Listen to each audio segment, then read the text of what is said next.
Salut les sorciers, soyez les bienvenus dans ce nouveau numéro de Science en question. Salut Marine, salut Lorraine. Salut Jean. Quel est le point commun entre votre sang, un ours polaire et une veste imperméable? Eh bien, ils contiennent tous des PFAS, aussi surnommés les polluants éternels. C'est une famille de molécules toxiques, quasiment indestructibles et très persistantes dans la nature. Elles représentent une véritable menace pour l'environnement et notre santé.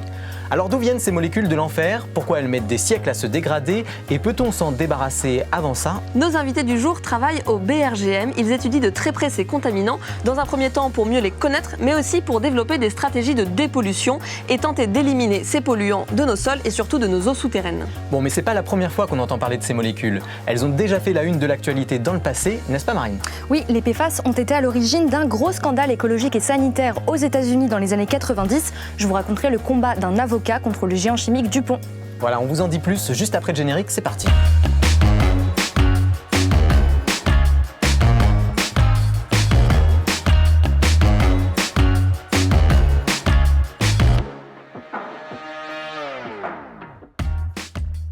Aujourd'hui, nous avons le plaisir de recevoir Julie Lyons. Bonjour et bienvenue.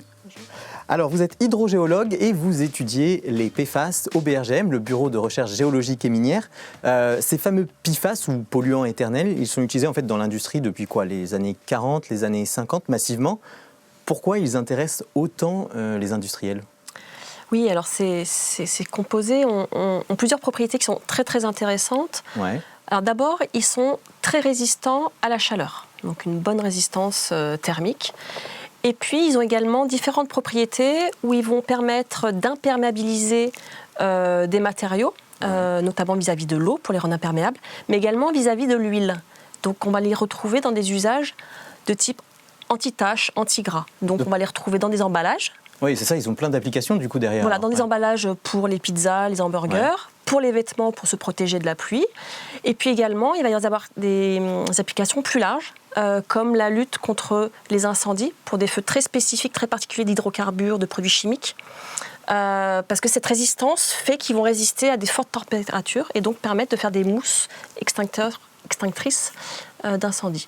Et puis également, on va avoir des applications plutôt mécaniques, comme dans le médical avec des prothèses. Et puis d'autres propriétés, notamment dans les batteries au lithium par exemple, parce qu'ils ont des propriétés diélectriques. Ça sert à quoi là? Ça va permettre aux batteries, aux électrons de migrer de la cathode à l'anode, du plus vers le moins, et donc ça favorise le fonctionnement des batteries. C'est un peu le couteau suisse des molécules chimiques, les PFAS. C'est utilisé dans 21 branches industrielles. C'est énorme, donc très varié. Voilà, et puis après on a aussi les cosmétiques, et puis d'autres applications. Alors j'ai appris les cordes de guitare par exemple, également. Et là pour les cosmétiques et les cordes de guitare, quel est l'intérêt? Alors les cosmétiques c'est le côté waterproof. Ok. La corde de guitare apparemment c'est pour la vibration. Et puis les applications sur la wax, pour les skis, le fart, des skis et des stones, etc. Et l'épaule anti-adhésive Bien évidemment, il y a également l'épaule anti-adhésive et tout ce qui va être les revêtements d'ustensiles de cuisine, les plats pour la raclette, etc. C'est un peu l'exemple emblématique dont on entend beaucoup parler. Mais alors, donc ça, ils sont dans les produits, mais comment est-ce qu'ils se retrouvent dans l'environnement? Il y a des producteurs primaires et puis après, il y a des utilisateurs, donc de nouvelles industries qui vont les utiliser. On a ce petit schéma-là, est-ce qu'il résume assez bien la façon dont comme ça Alors, tout à fait. Donc voilà, le point de départ, c'est une molécule qui est synthétisée par l'homme. Donc à la base, on a une industrie qui va fabriquer ces composés. Historiquement, aux États-Unis, en Europe, et maintenant, ça se délocalise dans d'autres pays comme l'Inde ou la Chine. Donc on va avoir ensuite des produits qui vont être fabriqués et utilisés. Les mousses anti-incendie, qui vont être utilisées sur des sites où vont avoir lieu des incendies ou également sur des sites d'entraînement, notamment les sites d'entraînement des pompiers. Si on prend un exemple très concret, c'est par exemple dans le crash d'un avion, des choses comme ça, c'est le genre de mousse qu'on va répandre sur l'appareil pour éteindre le feu.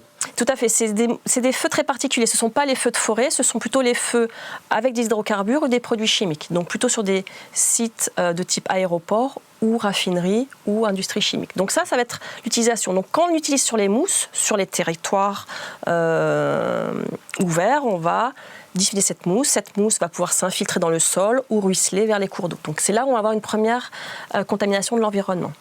Par rapport ensuite à l'utilisation des biens de consommation, comme on le disait, on parlait des cosmétiques, de nos outils de cuisine, de nos textiles. Tout ça, ça va générer un flux d'eau usée qui vont sortir de nos habitations ou de déchets qui vont contenir des PFAS. Ce qu'il faut savoir, c'est que dans les stations de traitement des eaux usées, il y a des traitements pour abattre toute la pollution, toute la charge organique que l'on libère. Mais ces traitements ne sont pas adaptés au traitement des PFAS. Ils n'ont pas été prévus pour abattre ces PFAS. On va avoir certains PFAS qui vont passer dans la phase liquide et se retrouver donc dans les eaux usées traitées, et une partie de ces molécules qui vont s'absorber sur les boues de stations d'épuration.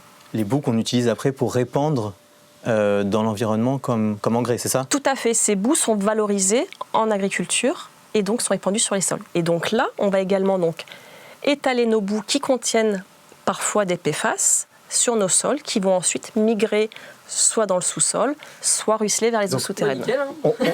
On étend le problème. Tout à fait. Dernier point, nos déchets sont stockés donc dans des décharges ou sont incinérés. Aujourd'hui, ce qu'on décèle, c'est que l'incinération, si elle n'est pas complète, on va libérer dans l'atmosphère des PFAS. Dans les fumées. Okay. Dans les fumées. Donc une contamination aérienne qui aujourd'hui est très peu connue, très mal surveillée. Et également au niveau des décharges, des lixiviats de décharge qui vont être également potentiellement chargés en PFAS. Et donc si je comprends bien, nous on se contamine comment alors? Par l'air qu'on respire, par l'eau qu'on boit et par ce qu'on mange? Alors, nos eaux souterraines, lorsqu'elles vont être contaminées en PFAS et utilisées pour la production d'eau potable, peuvent être une source de contamination. Une étude faite il y a quelques années en France a montré qu'il y avait aussi des PFAS dans le lait et dans les œufs. Et également des apports potentiellement par l'eau de pluie. Puisqu'aujourd'hui, on a décelé des traces de PFAS dans les pluies, et ce, sur l'ensemble de la planète, c'est-à-dire des pluies dans des zones reculées. Aujourd'hui, on gagne en information avec de plus en plus d'études qui vont jusqu'à surveiller les PFAS dans des zones reculées telles que l'Arctique, telles que les plateaux du Tibet. Et effectivement, on va retrouver des PFAS sur des territoires aussi éloignés que le Tibet ou l'Antarctique, avec une contamination notamment de la faune sauvage, les ours polaires. On a trouvé aussi des PFAS dans les œufs des oiseaux marins et dans les neiges sur les plateaux du Tibet. Donc effectivement, également les aérosols marins serait également une source de contamination. Les aérosols marins. Oui. Qu'est-ce que c'est? Alors les aérosols marins, c'est-à-dire que le principe des PFAS, c'est qu'ils sont très mobiles. Ils vont migrer sur de très grandes distances et donc rejoindre tout le cycle de l'eau. Et bien évidemment, le cycle de l'eau nous amène à l'océan. Donc sur l'océan, on va avoir une contamination progressive en PFAS. Et les aérosols marins, c'est les embruns en quelque sorte. Quand on se promène le long de la plage, on a bien tous ces embruns. Il faut imaginer que ces aérosols, ça fait des petites gouttelettes qui peuvent aller très haut dans l'atmosphère et très loin sur les continents. Donc quand on va à la plage, on respire le bon air frais de la plage. Et qu'il pleut, alors là c'est foutu. Bon, on en rigole, mais ce qu'on comprend en tout cas, c'est que la contamination est vraiment étendue. Ouais, Laurine, tu voulais... Oui, je veux juste rajouter quelque chose. Vous disiez sur la pollution de l'environnement, c'était par beaucoup la consommation. Est-ce qu'au niveau des industries, c'est des boîtes qui sont très étanches ou en fait elles polluent leur environnement aussi très proche des industries qui produisent et qui utilisent les PFAS? Alors, toute la difficulté sur la pollution au PFAS, c'est qu'en fait, on va couvrir un très large spectre de types de pollution, de sources de pollution et de voies de transfert, et également de gammes de concentration. Bien évidemment, quand on parle de présence de PFAS dans l'eau de pluie, on n'est pas du tout sur les mêmes gammes de concentration que des PFAS dans des eaux industrielles de process. Les ordres de grandeur, il y a plusieurs dizaines de milliers d'ordres de grandeur entre les deux. Néanmoins, effectivement, il y a une nécessité de maîtriser les rejets au niveau des industries pour que justement il n'y ait pas de rejet ni dans l'air ni dans l'eau au niveau de ces sites. Et aujourd'hui, il y en a un peu. Alors aujourd'hui, effectivement, il y a des rejets puisqu'il n'y a pas eu de réglementation sur les autorisations de rejet PFAS puisqu'ils n'étaient pas réglementés. D'accord. Par contre, depuis juin 2023, il y a une réglementation qui oblige les industriels utilisant des PFAS à assurer le suivi de leurs rejets. D'accord, c'est récent. Donc aujourd'hui, on est dans l'état des lieux, dans l'inventaire de ces rejets. On va revenir un peu plus tard sur la réglementation, mais vous l'aurez compris, on est tous concernés par les PFAS, ou plus précisément les substances poly- ou perfluoroalkylées. Mais en avez-vous déjà entendu parler? Lorraine a posé la question aux gens dans la rue, c'est notre mot mystère. Je ne vais pas vous dire que je sais exactement à quoi ça correspond, mais oui, j'ai entendu le terme, oui. Vaguement, mais je ne saurais pas vous expliquer. Poly, plusieurs, fluoro, fluor, alkylé, alcalin, voilà. Mais je ne saurais pas vous dire plus que ça. C'est cancérigène, ça, non? Ça va me faire penser au dentifrice, mais j'espère que c'est pas polluant, parce que sinon c'est inquiétant.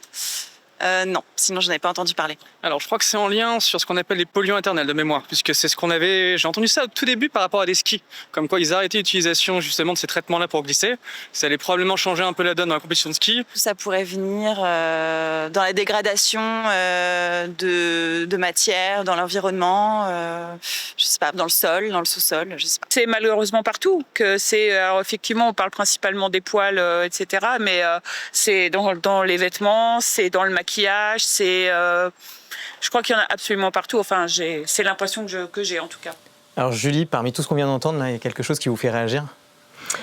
J'ai l'impression quand même que votre micro-trottoir a plutôt bien marché que les gens ont quand même déjà entendu le mot. Alors effectivement, d'un point de vue chimique, ils sont peut-être pas à l'aise, mais je pense que voilà, il faut se remonter au cours de chimie organique. Mais depuis quelques mois maintenant, dans la presse, on voit des articles sortir et effectivement, on a parlé de polluants éternels. Effectivement, c'est une appellation à rentrer, qui commence à être... Alors, nous, on s'est intéressé, on leur a posé la question sur le mot per- ou polyfluoroalkylé. Qu'est-ce que ça veut dire, ça, en fait?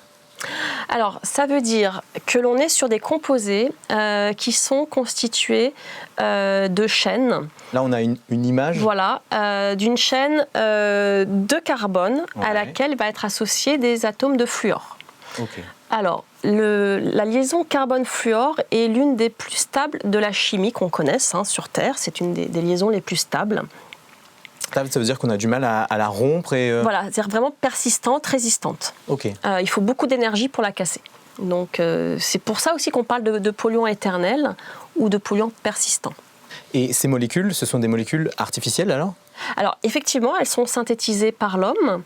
C'est vrai que des fois on synthétise des molécules qui existent déjà dans la nature, mais là on est vraiment sur des composés qui sont complètement eutropiques.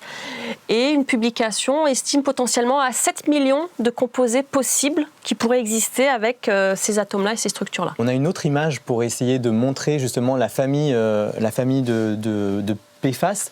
Alors, on va regarder cette image. Est-ce que vous pouvez nous décrire? Donc là, ça, c'est la famille des PFAS? Alors, ce sont quelques exemples de structures de PFAS. Ouais. Donc là, on retrouve bien les carbones, les fluors dont vous parliez. Donc en bleu, on voit le fluor. Et effectivement, on va parler de fluor à chaîne courte et de fluor à chaîne longue. Donc, plus il y a du bleu, plus ça va être des chaînes longues. Et plus elles vont être courtes, plus elles vont être... moins il y en aura, plus elles seront courtes. Donc, par exemple, les deux plus... connus, le PFOA et le PFOS, sont deux chaînes qui ont 8 carbones et des fluors associés. Et ensuite, ce qui va différer entre le PFOA et le PFOS, c'est le groupe terminal. On voit qu'il y en a un où il y a un OH et un O, et l'autre, il y a un S, donc du soufre, de l'oxygène et un groupement OH. Donc là, on va être sur le groupe fonctionnel terminal qui va les distinguer l'un de l'autre. Donc il faut imaginer qu'on va avoir ces structures-là pour des chaînes à 3, 4, 5, 6, 7, 8, 9, 10, etc. fluor. Donc c'est toute la chaîne. Donc par exemple, en dessous, vous avez le PFBA qui, lui, n'a que 4 atomes de carbone. Et on va retrouver le O et le OH que l'on a aussi sur le PFOA. Donc PFOA, PFBA, c'est juste la longueur, mais le groupe fonctionnel au bout est différent. Et tous ces PFAS sont considérés comme des polluants éternels? Alors, si on va regarder, par exemple, là, le F-53B, on voit qu'il est un petit peu différent. Ouais. En fait, on a 2 branches de fluor. Une à droite, une à gauche. Une à droite et à gauche. Et donc, potentiellement, cette molécule-là va pouvoir se casser au niveau de l'oxygène qui est au milieu de la chaîne. Donc il est moins persistant. Donc il est moins persistant. Néanmoins, quand il va se casser, il va former un nouveau PFAS plus court. Et donc en fait ce système-là fait qu'on va avoir ce qu'on appelle des précurseurs, qui peuvent être des molécules plus ou moins complexes, mais qui en se cassant vont se diriger vers des molécules plus courtes, les PFAS terminaux, ceux qu'on va retrouver dans l'environnement et qui vont être persistants. Alors, vous disiez qu'on retrouve donc des atomes de fluor. Pourtant, le fluor, on en retrouve aussi dans la nature. Peut-être faut peut-être faire un rappel là. Exactement. Le fluor existe dans la nature. Il existe sous forme inorganique. Par exemple, il y a un minéral qui est la fluorite. Et dans le dentifrice, du coup, il y a une dame qui demandait dans le micro-trottoir. Alors, je ne connais pas la marque de son dentifrice. Effectivement, on met du fluor et on a des compléments alimentaires fluorés. C'est du fluor inorganique, c'est un oligoélément. Ok. Alors Julie, votre travail, c'est d'améliorer les connaissances sur ces PFAS et leur détection dans l'environnement. Vous allez nous expliquer comment vous faites et les défis que vous relevez. Place aux sciences en action avec Lorraine. Le problème majeur avec les PFAS, c'est bien qu'on n'en connaît pas grand-chose pour le moment. Vous l'avez dit, il y en a des millions.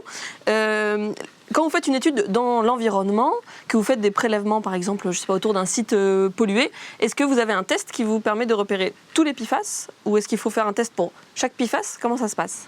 Alors effectivement, c'est une très bonne question. C'est-à-dire qu'aujourd'hui, comment détecter la présence de PFAS? Est-ce qu'il existe une analyse complète qui permette de dire « Ok, là, j'ai X quantité de PFAS ». Non. Malheureusement, aujourd'hui, cette méthode n'existe pas. On y travaille. On travaille à développer des méthodes qu'on dit globales, qui permettent justement de distinguer de mon fluor total, le fluor inorganique, le fluor organique, et ensuite de mon fluor organique, lequel est PFAS. Donc effectivement, c'est assez complexe. Mais aujourd'hui, donc, quand on va dans l'environnement, et ce qui se passe depuis qu'on surveille les PFAS dans l'environnement, on fait ce qu'on appelle des analyses ciblées. On va appliquer une méthode qui est destinée à caractériser un ou plusieurs composés uniquement. Donc il y a des risques qu'on sous-estime aujourd'hui peut-être Aujourd'hui, on n'est pas en mesure de quantifier la quantité totale de PFAS dans une matrice, qu'elle soit l'eau, le sol. Autrement dit, on est limité par nos moyens de détection aujourd'hui. Tout à fait. Alors vous l'avez dit, elle se diffuse sur des très longues distances, ces molécules. Donc quand vous arrivez dans un environnement pollué, il faut faire des prélèvements partout, c'est-à-dire je sais pas, dans un champ où il a pu être mis, dans l'eau qui est 2 km plus loin, comment on fait? Alors effectivement, il y a des stratégies d'échantillonnage qui existent. Alors effectivement, on parlait des composés analysés. Déjà, il faut savoir un petit peu quelle liste de paramètres on souhaite analyser au regard de la problématique. Si par exemple on est sur un site qui a été contaminé par des mousses anti-incendie, on va cibler un certain nombre de molécules liées à cette activité-là. Et ensuite on va chercher à échantillonner les différentes matrices, le sol, le sédiment dans les cours d'eau, et puis les eaux, donc eau de surface. Et si on a accès aux eaux souterraines via une source ou via un puits, on va également chercher à échantillonner.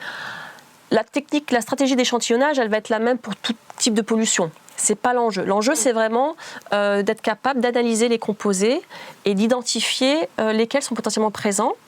Aujourd'hui, les laboratoires sont capables d'analyser une centaine de composés PFAS parmi les milliers, voire les millions qui existent. Donc l'enjeu, c'est vraiment d'être capable de détecter et de quantifier ces composés. J'imagine que les tests sont très différents si c'est dans une eau qui est assez claire, si c'est dans un sol où on va avoir plein d'autres choses, ça devient d'autant plus compliqué. Alors effectivement, on mène actuellement des recherches pour adapter nos méthodes, puisqu'effectivement une eau, on va dire destinée à l'eau potable, c'est une eau relativement claire et propre, alors qu'on va avoir des eaux usées qui vont être riches en carbone organique. Il va y avoir des interférences au niveau des process analytiques, et donc il faut trouver les méthodes qui permettent d'analyser au mieux, sans dégrader le rendement de l'analyse, pour des sédiments ou des sols qui peuvent être des matrices très complexes. Et est-ce qu'on pourrait imaginer, si on fait des échantillonnages, je ne sais pas, sur un rayon de 2 km autour d'une usine, de remonter à la source comme ça de la personne qui a produit ces PFAS-là, se dire « Ah bah là, j'ai trouvé dans ce ruisseau tel PFAS, je sais que c'est tel industriel qui est 2 km plus loin qui a produit ce PFAS-là ». Est-ce qu'on peut faire se remonter comme ça à la chaîne? Alors effectivement, quand on fait des analyses, ensuite on cherche à interpréter les analyses et à identifier les sources. Et il faut savoir qu'en fait, finalement, faut faire des études de site. À chaque point de surveillance, il faut faire une étude dédiée. Identifier, alors pour un cours d'eau, c'est assez facile, quel est l'amont et l'aval, hein, mais sur une nappe d'eau souterraine, il faut connaître le sens d'écoulement des eaux souterraines. Donc il y a toute une étude de site à faire pour déjà caractériser les flux d'eau. Et ensuite, c'est encore des travaux qui sont en cours, c'est être capable, à partir d'une signature de PFAS dans un échantillon, d'être capable de remonter à la source, sachant qu'en fait, on a parlé des précurseurs et des PFAS terminaux. Dans l'environnement, on va plutôt avoir des PFAS terminaux qui se sont dégradés. Qui potentiellement se sont dégradés à partir d'un produit source. On a un exemple de chaîne de dégradation, je crois, pour 3 PFAS, donc 3 PFAS parmi des milliers. On voit qu'à partir de 3 PFAS, on peut en avoir en fait des dizaines, des centaines, voire j'imagine. Tout à fait, on va avoir une série de chaînes de dégradation, justement pour passer de ces molécules assez longues et complexes, pour les raccourcir et tendre vers ces PFAS terminaux qui sont listés là et qui sont ceux qui sont le plus couramment mesurés dans les eaux. Et encore, les plus couramment mesurés parce que ce sont ceux qu'on recherche. Mais il y a tous ceux qu'on ne recherche pas. Donc là aussi, on est un petit peu dans l'inconnu. Mais effectivement, identifier une source à partir d'un échantillon, c'est assez complexe du fait de ces chaînes de dégradation. Pour retracer l'historique, c'est difficile, quoi. Voilà. Et on ne pourrait pas prendre le problème dans l'autre sens, partir de ce qui a été fabriqué, si c'est fabriqué par l'homme, connaître la formulation chimique et essayer de retrouver ça. Je sais pas, il n'y a pas une. Alors effectivement, un travail consiste effectivement à caractériser les chaînes de dégradation. Néanmoins, un certain nombre de mousses anti-incendie, par exemple, n'existent plus aujourd'hui. Donc, on ne connaît pas cette composition. En fait, il existe des fiches de sécurité sur les produits qui, normalement, listent les composés présents. Sur ces fiches de sécurité-là, il n'y a pas le détail des PFAS qui les composent, et d'autant plus lorsque ce sont des produits brevetés. Oui, donc il y a un secret. Il y a un secret industriel. Okay. Donc on ne connaît pas la composition exacte. Il y a des auteurs qui citent près d'une centaine de composés différents dans un même produit. Donc voilà, tout l'enjeu est d'être capable de travailler sur cette chaîne de dégradation, et encore faire cette chaîne de dégradation, ça veut dire être capable de les analyser et de suivre leur évolution. Donc là, un enjeu. Face à une montagne. C'est ça, c'est tout un monde à explorer, là, vraiment.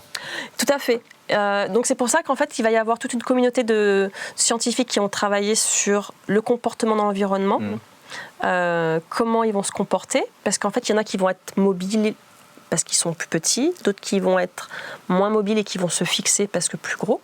D'ailleurs, vous avez fait des tests en laboratoire au BRGM. Vous avez une plateforme qui s'appelle Prime et qui a l'avantage d'avoir une espèce de grosse cuve qui vous permet de faire des tests en échelle semi-naturelle. Je crois que c'est ça. Donc l'idée, c'est de tester le comportement de ces PFAS-là sur un semblant de sol. Tout à fait. Alors c'est vrai que quand on veut travailler sur le comportement d'un polluant dans un milieu, on aime bien travailler sur des essais en laboratoire que l'on maîtrise. C'est-à-dire qu'on va maîtriser les conditions d'écoulement, on va pouvoir mettre en place des capteurs, faire des prélèvements à différentes profondeurs. Donc effectivement, cette plateforme, en fait, c'est une plateforme qui nous offre la possibilité de travailler à plusieurs échelles. On va partir du flacon, ensuite de la colonne, après de la cuve, et puis effectivement de ce pilote qu'on appelle plurimétrique, la plateforme Prime.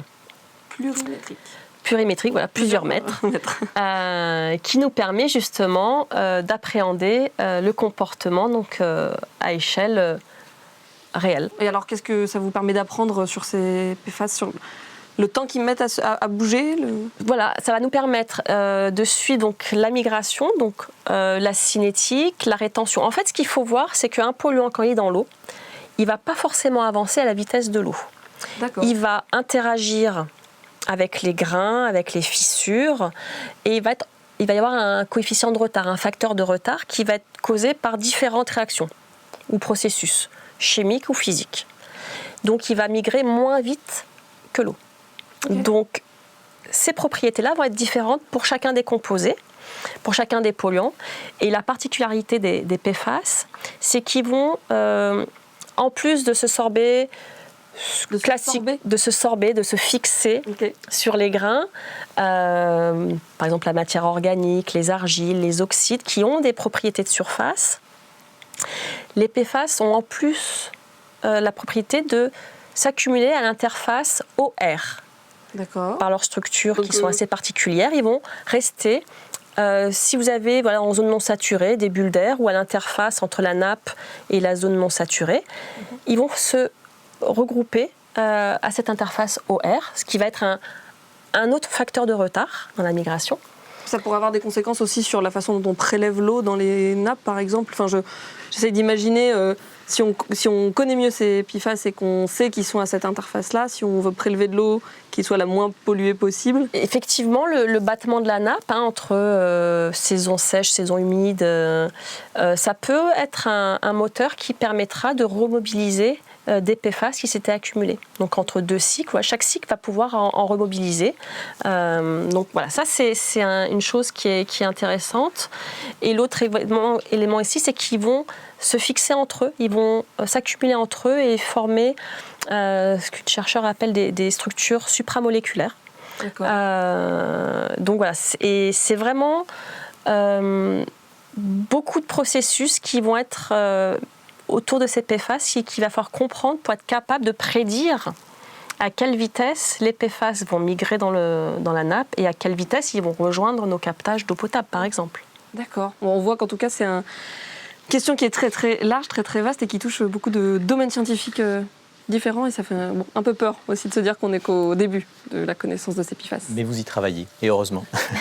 Bon, en réalité, le danger des PFAS est connu depuis des dizaines d'années. Ces molécules ont même été à l'origine d'un scandale sanitaire et écologique retentissant aux États-Unis.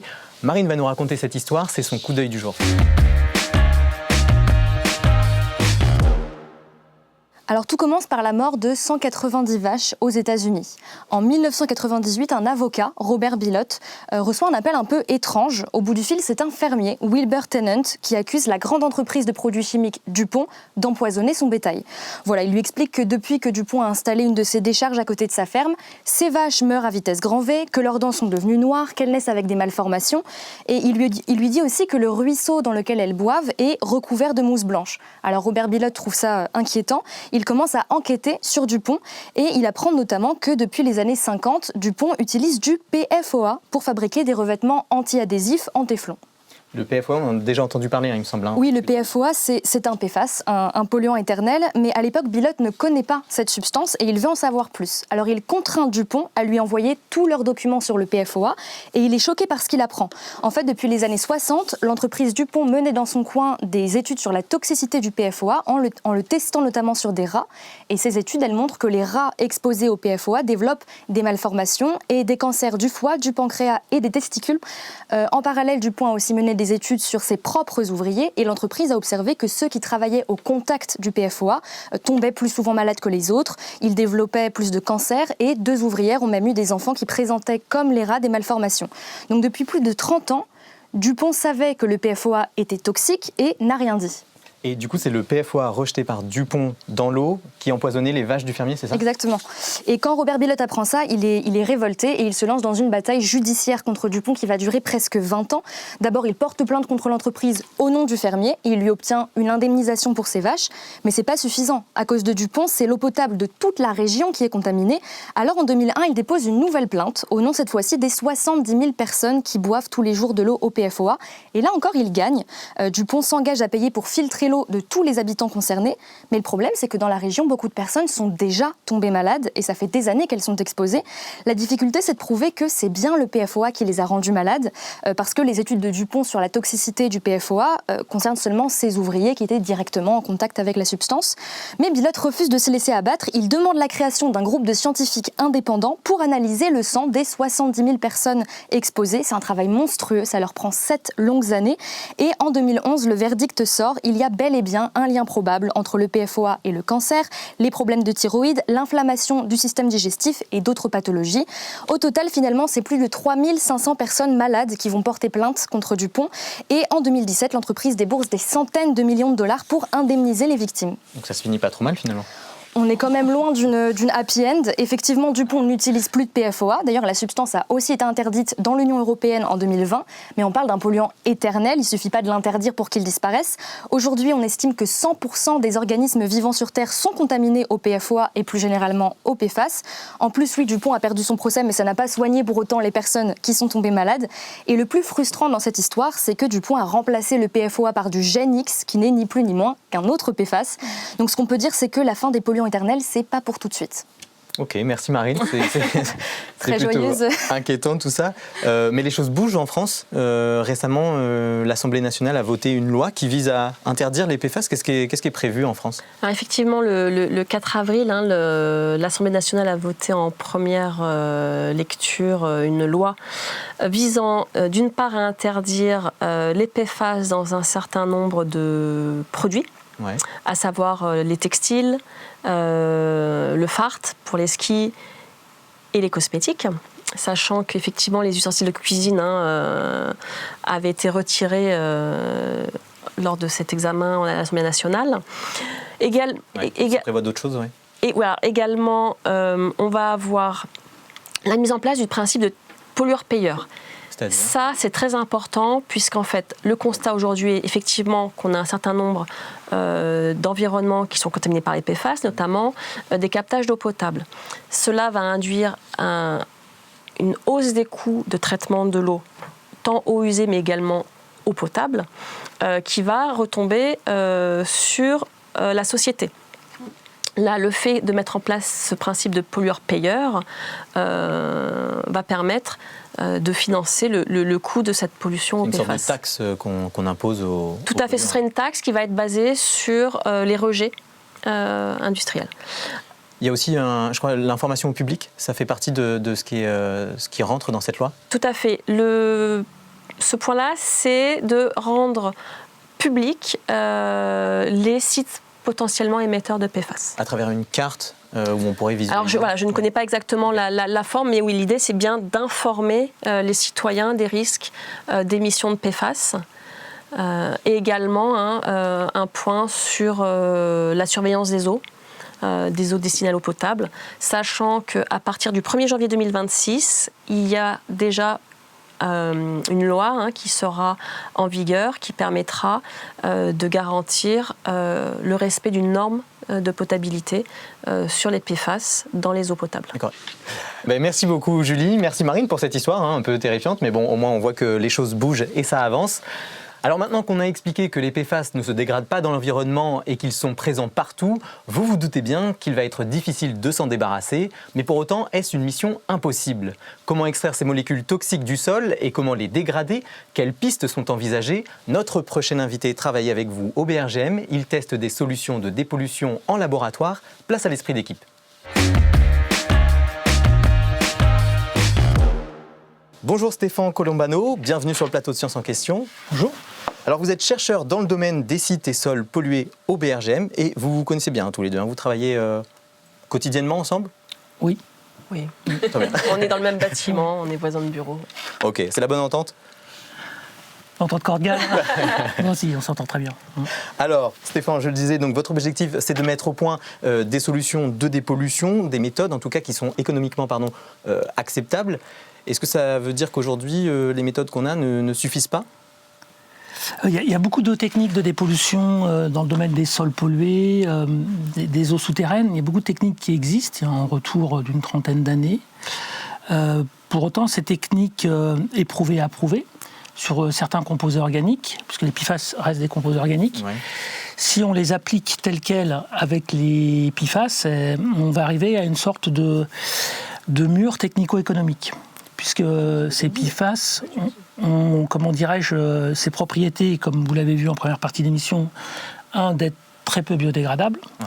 Et deux, d'être quand même assez mobiles, puisque ce sont des tensioactifs. Donc c'est extrêmement différent par rapport à tout ce qu'on connaît aujourd'hui d'autres polluants ? C'est par rapport aux polluants organiques classiques, hydrocarbures pétroliers raffinés, composés chlorés, on va avoir des molécules plus mobiles, dans pas mal de cas, donc qui vont aller plus loin, et qui seront aussi beaucoup plus durs à dégrader. Est-ce qu'il va falloir mettre en place des priorités, agir sur certains lieux plus que d'autres ? Oui, il va falloir déjà déterminer quelles sont les sources émettrices les plus importantes, puisqu'on se rend compte que ce ne sera pas possible de tout dépolluer. Donc il faut s'énerver, il faut être dans les fameux effets levier Pareto, hein, donc travailler là où les émissions sont les plus fortes. Vous pensez à quel endroit, par exemple, plus concrètement ? Les émissions qui utilisent ces PFAS de manière assez concentrée, donc on a parlé, tout ce qui est mousse anti-incendie, les usines qui produisent ces PFAS ou qui les utilisent. Donc c'est les centres de production.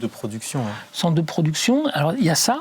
Et puis aussi, ça c'est les sources qu'il faut protéger. Puis on a aussi des captages. On a des captages, il y a une grande partie de l'eau potable qui vient des eaux souterraines. Il faut aussi protéger les captages. Donc il faut jouer avec ces sources, ces captages. Et puis au milieu, vous avez l'eau qui circule avec les PFAS. C'est tout le métier des hydrogéologues, ça justement. C'est de voir s'il faut plus travailler sur la source ou protéger les captages. Le plus intéressant, c'est de limiter autant que faire se peut, et on est dans l'esprit des textes réglementaires, les émissions de polluants dans le milieu naturel. Okay. Quoi qu'il en soit, il faut réussir à les extraire de l'environnement. Et alors là, comment on peut procéder ? Alors soit on peut les traiter directement dans les sols, mais c'est très compliqué pour les PFAS. Pour d'autres polluants, c'est possible, mais pour les PFAS, c'est compliqué parce que c'est des conditions difficiles à appliquer dans les sols. Donc le mieux, c'est de les extraire. Donc il faut les extraire. Alors si vous utilisez les techniques de lavage classiques, vous allez pomper énormément d'eau pour amener peu de PFAS. Okay. Donc ce qu'il faut, c'est les extraire en utilisant le minimum d'eau. Et puis une fois qu'on les a extraits, il faut arriver à reconcentrer cette eau, ces PFAS, avec de l'eau. Donc, en quelque sorte, c'est comme lessiver un peu les sols, c'est un peu ça la technique ? Il faut les lessiver, mais surtout en évitant de faire passer énormément d'eau. Puisque 1 mètre cube d'eau pompée, c'est 1 mètre cube d'eau qu'on doit traiter. Okay. Et quand on voit les coûts de traitement d'un mètre cube d'eau pour les PFAS, on arrive tout de suite à des chiffres exorbitants. Donc il faut les extraire avec le minimum d'eau engagée, et le minimum d'eau pompée. Et alors comment on fait pour réduire justement cette quantité d'eau ? Sur quoi on peut jouer ? Il faut rajouter certains tensioactifs, certains polymères, certaines mousses, des choses comme ça qui permettent de pousser ces polluants avec le minimum d'eau. Donc on ajoute des additifs, hein, c'est ça ? Des additifs chimiques biodégradables, forcément, parce qu'on ne va pas... L'idée, c'est pas de remettre de la pollution par... Non, surtout pas. Pour bien comprendre, quand on est sur un site qu'on veut dépolluer, là, si on injecte des choses dans le sol, ça part partout. Comment est-ce qu'on fait pour récupérer cette eau-là ? Vous dites on va pomper, mais on peut pas pomper partout. On injecte au centre, et puis après on a des puits périmétraux, donc on va repomper tout ça. Okay. L'idée, c'est de balayer ce qu'on appelle en volume de pore, de vide, en volume de vide, de tout balayer et de tout récupérer. Donc d'injecter que 1 mètre cube d'eau et le récupérer directement. Si on fait des pompages classiques, on va pomper des mètres cubes et des mètres cubes pour avoir une petite concentration en PFAS. Donc il faut vraiment faire des pompages adaptés pour sortir le minimum de volume d'eau. Okay. Alors vous disiez on injecte aussi des mousses, c'est ce qu'on voit à l'écran ? Là c'est des mousses qu'on injecte en milieu poreux, ça on injecte ça dans les sols. Les petits grains qu'on voit, c'est quoi ? C'est des grains de sable ça ? Les grains c'est des grains de sable, et puis les lamelles que vous voyez, c'est ce qui sépare les bulles de mousse. Et donc on injecte ça dans les sols, et puis ce qui est intéressant c'est que vous voyez, on dit ça pour dépolluer les sols. Et donc il faut jouer sur la taille des bulles et essayer de voir comment on peut mobiliser toute cette pollution. Et on se rend compte que la mousse, de facto, il y a très peu d'eau dedans. Donc c'est intéressant par exemple d'utiliser des mousses pour pousser la pollution. On a beaucoup moins d'eau. Là, c'est ce que vous avez en haut à gauche, c'est la quantité d'air qu'il y a. Vous avez 81% d'air, voilà. Donc, c'est marrant parce qu'on aurait eu l'impression que justement d'utiliser de l'eau, ça va bien lessiver, ça va nettoyer complètement, et de la mousse, en apparence, ça peut paraître un peu plus léger comme des pollutions, je sais pas. La mousse en milieu poreux, elle aura tendance à avoir les mêmes propriétés de l'eau. Elle sera un peu plus que l'eau, elle sera un peu plus visqueuse, mais en plus, elle va aller dans plein d'endroits différents. Okay, donc dans les endroits un peu moins, on appelle ça des passés, donc des passés plus ou moins perméables. Donc on va, ce qu'on appelle dans leur jargon, s'affranchir d'hétérogénéité. Alors justement, oui, c'est ça, le sol, c'est pas un bloc unique et uniforme. Comment on s'arrange avec ça, en fait ? Il faut arriver à injecter, à désorber les polluants. Là, vous avez un exemple typiquement, vous avez 2 nappes différentes. En haut Une et nappe en bas, en haut et en bas, 2 passées différentes. En haut, c'est perméable et en bas, c'est un peu moins perméable. Et si on injecte les produits qu'il faut, on peut arriver à balayer de manière homogène un milieu qui est hétérogène. Dans notre jargon, on appelle ça un balayage homogène, c'est-à-dire qu'on arrive à aller dans des endroits de perméabilité différentes pour ajouter nos surfactants et extraire tout ça. On se rend bien compte que si on ne dépollue qu'une partie des sols, ça va tout le temps, la pollution résiduelle va tout le temps relarguer. Donc nous, on veut éviter, on veut balayer et avoir le minimum, on va avoir le minimum de pollution résiduelle. Les composés fluorés sont plus stables, beaucoup plus stables. Donc il faut vraiment qu'on arrive à se mettre dans des conditions optimales. Donc on va augmenter parfois la température pour rajouter, par exemple, on va rajouter des réducteurs pour une fois qu'on a pompé, une fois qu'on a extrait ces polluants des sols, on va essayer de les concentrer une nouvelle fois, un maximum, pour après avoir, je conseille le trait, si on peut tout avoir dans un petit truc comme ça, c'est parfait, quoi. Donc plus c'est concentré, plus on arrivera à imposer des conditions extrêmes, entre guillemets, pour dépolluer et casser ces molécules de PFAS. Donc il va falloir des fois chauffer, rajouter des réducteurs, des catalyseurs. On peut chauffer jusqu'à 80, 100, voire plus, 120 degrés, voire plus. Oui, on se rend bien compte que chauffer quelque chose qu'on a hyper concentré, c'est plus facile que de chauffer une zone de plusieurs kilomètres carrés, quoi. Voilà, évidemment.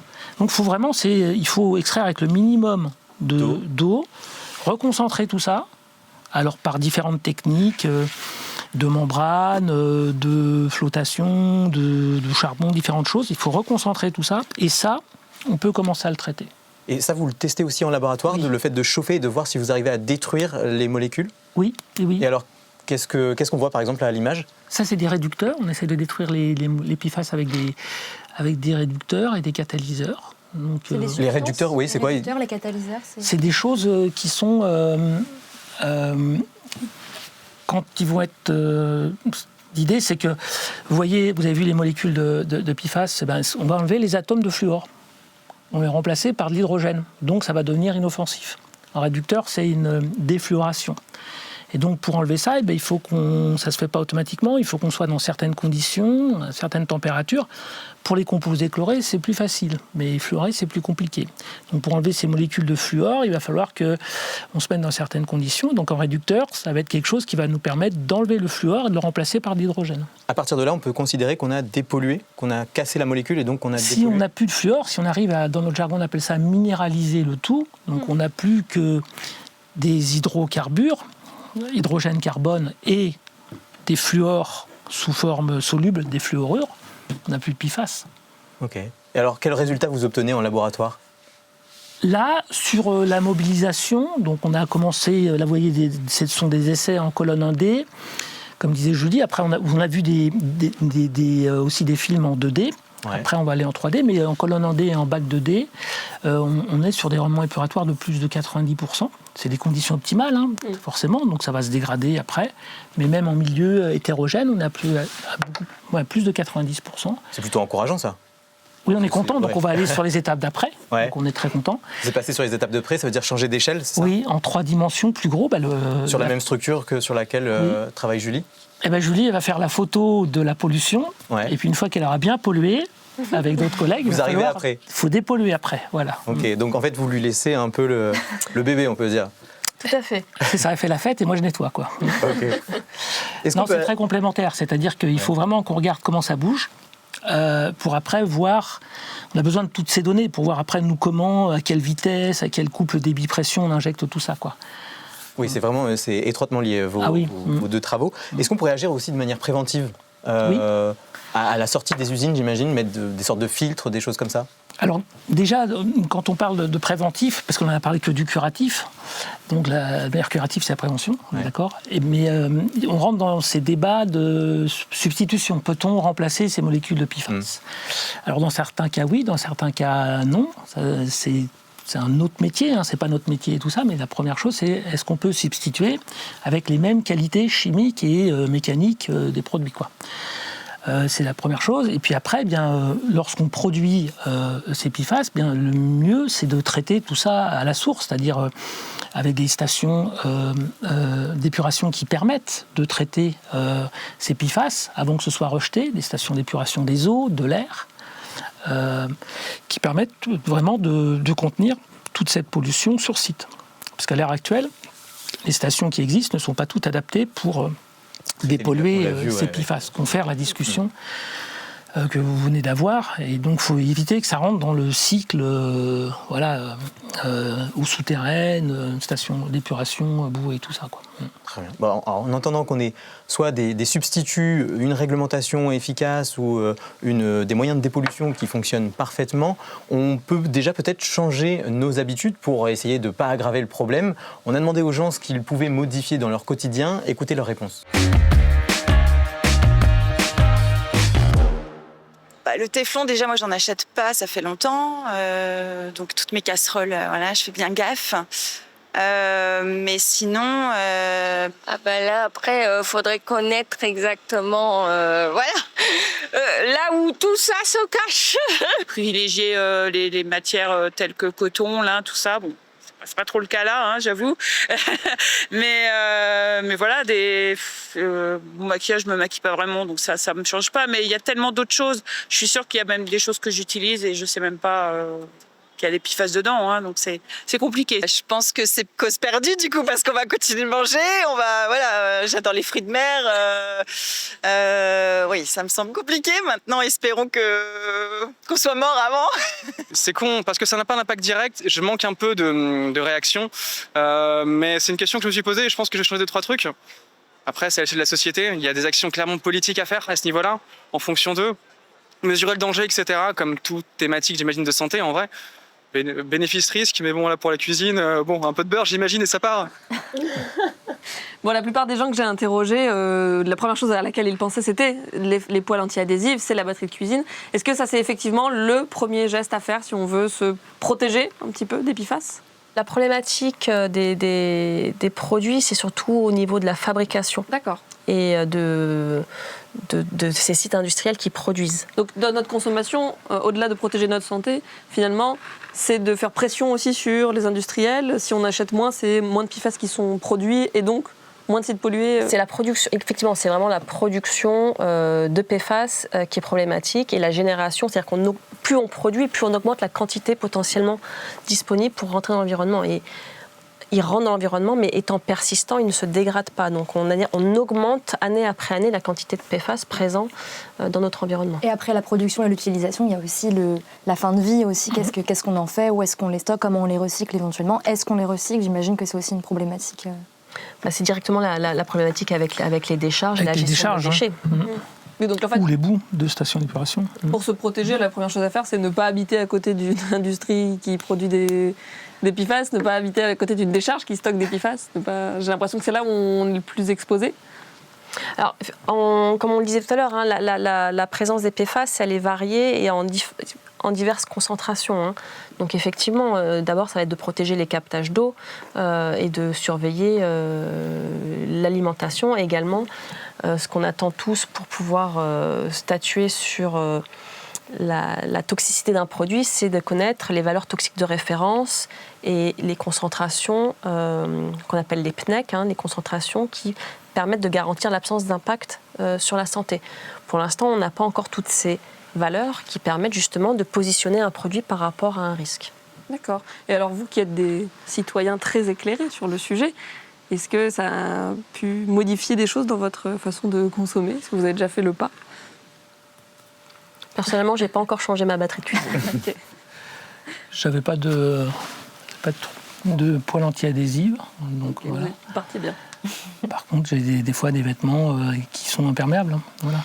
Après, c'est très difficile. C'est difficile, même au laboratoire, par exemple. La première étape, ça va être d'avertir le consommateur et qu'on ait enfin la liste des produits, des composés qui sont dans les produits qu'on consomme et que l'acheteur puisse prendre connaissance de la présence ou non. Oui, une dame le disait, il faudrait déjà savoir où est-ce qu'il se cache, puisque... Tout à fait. Alors, il existe des marques qui ont banni l'utilisation de ces matériaux dans leur portefeuille matière. Donc, elles le revendiquent. Mais à côté de ça, on va avoir des industriels qui sont en train de faire l'inventaire des composés, des pièces qu'ils utilisent qui contiennent des PFAS pour justement les substituer. Mais effectivement, ce travail d'inventaire, c'est un travail que tout le monde fait, le consommateur au quotidien, mais également les industriels, puisqu'ils consomment des produits dont ils n'ont pas forcément le détail de la composition. Très bien. Alors une chose est sûre, c'est qu'avec les PFAS, votre métier a de l'avenir. Alors pour aider les plus jeunes qui souhaitent peut-être s'orienter dans le domaine de la chimie ou en tout cas de l'hydrogéologie, vous allez nous retracer le chemin que vous avez parcouru pour en arriver là. C'est notre séquence en coulisses.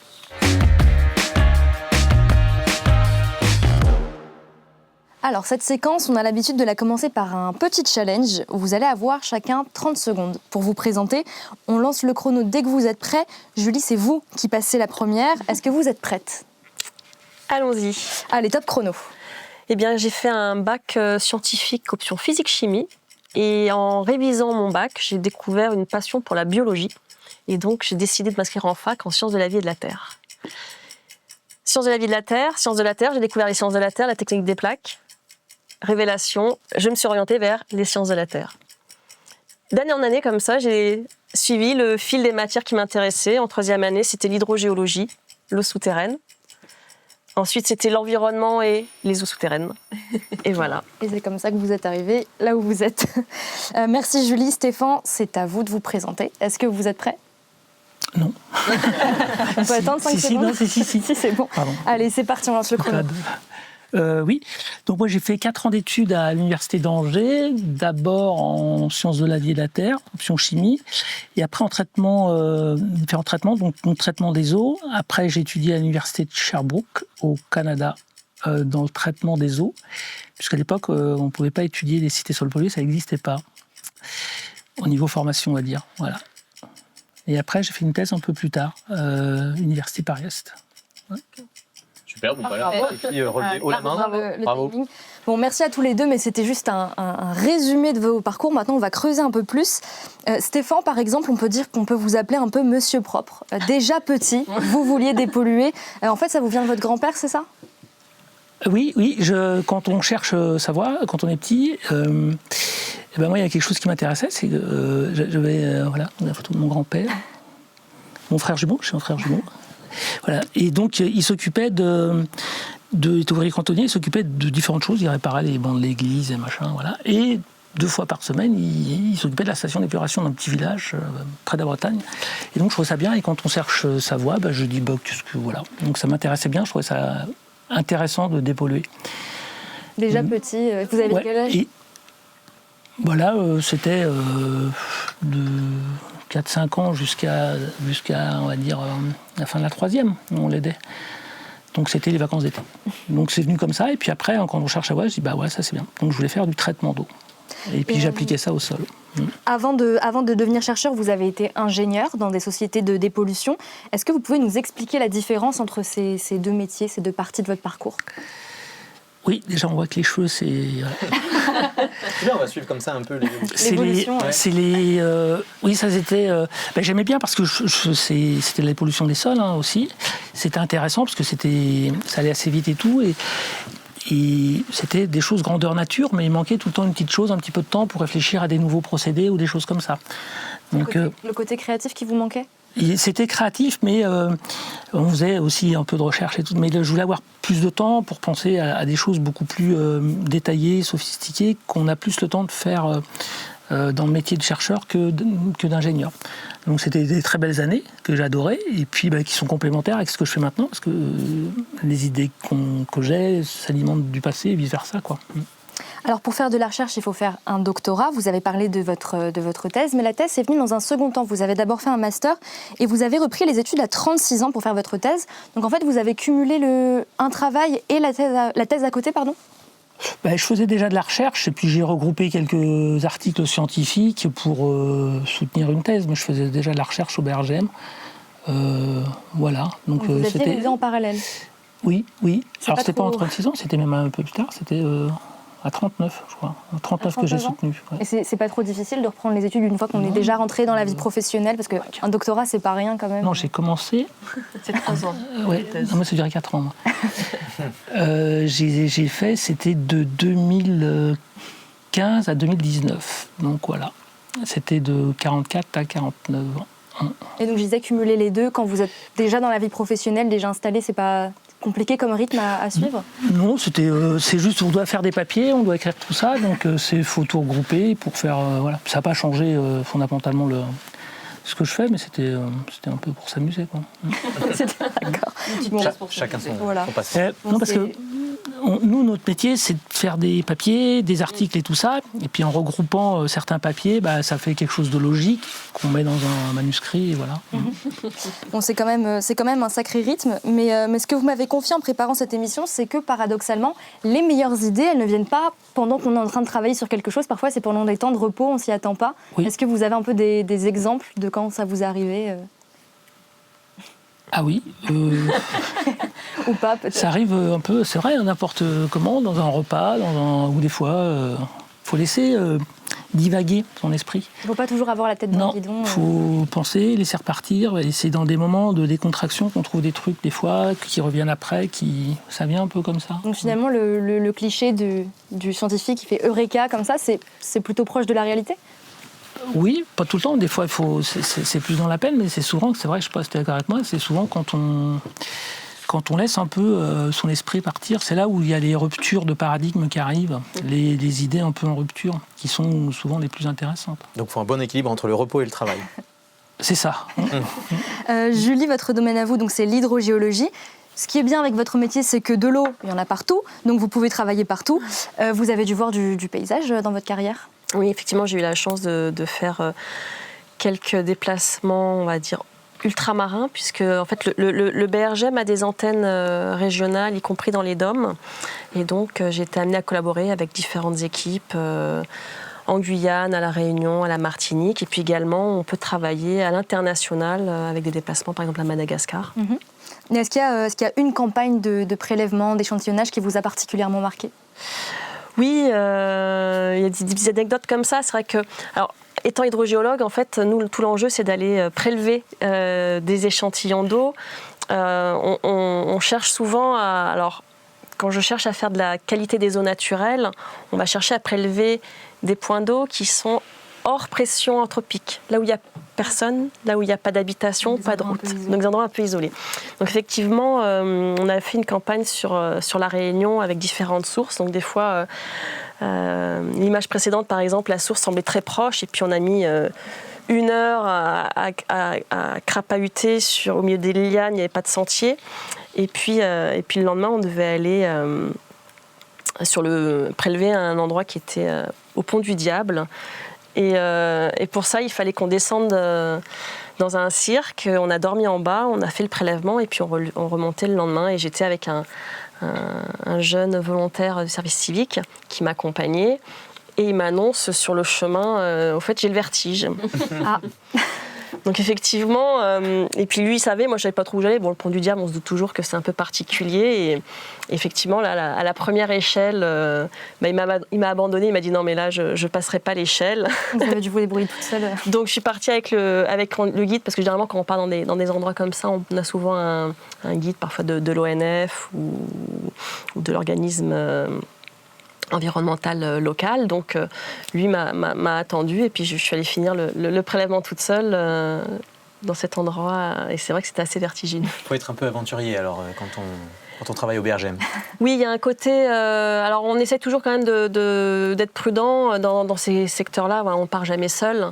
Mais c'est vrai qu'on a parfois une machette pour franchir les buissons. Et puis parfois, il faut chercher les têtes de puits. Même en France, on peut avoir des végétations. S'il n'y a personne qui est venu depuis 2-3 ans, ça pousse, ça pousse, ça pousse. On a un point GPS, on sait que c'est là dans le champ et on ne sait pas où. Et on passe parfois une demi-heure à chercher une tête de puits parce qu'en fait, y a juste de la broussaille autour. Vous disiez, on ne part pas tout seul. Effectivement, ces campagnes de prélèvement, elles se font en équipe et vous pouvez passer parfois plusieurs jours à travailler ensemble. J'imagine que ça crée des liens un peu particuliers. On n'est pas sur de la discussion devant la machine à café. Donc, il y a une bonne ambiance pendant ces campagnes? Alors, effectivement, je dirais ça. dans les sciences de la Terre en général, et c'est vrai que voilà, dès la fac, on part sur le terrain avec nos professeurs. On peut partir 1 semaine, 2 semaines, 3 semaines, faire des stages de terrain. Et c'est vrai que c'est quelque chose de très appréciable parce que voilà, on est en pleine nature, on affronte les éléments, le soleil, la pluie, le vent, mais on est une équipe. Quand on est à la fac, des fois on nous met en binôme, en trinôme pour faire justement des cartographies. Et puis également donc, au BRGM, généralement on part en binôme avec différentes compétences, un géologue, un hydrogéologue, moi pour la chimie des eaux. Et donc voilà, ça rapproche effectivement parce que on transpire la journée, on travaille, le soir il faut finir les rapports, etc. Mais c'est toujours des moments de satisfaction et de collaboration qui sont très agréables. Vous allez encore sur le terrain ? J'essaye d'y aller, c'est effectivement sur les projets, voilà, j'essaye d'y aller. Souvent on a des techniciens qui y vont, mais de temps en temps on garde quand même un contact avec le terrain. Ouais. Bon, alors avant de se quitter, vous allez nous faire quelques recommandations culturelles pour découvrir la thématique des polluants autrement. C'est la reco des invités.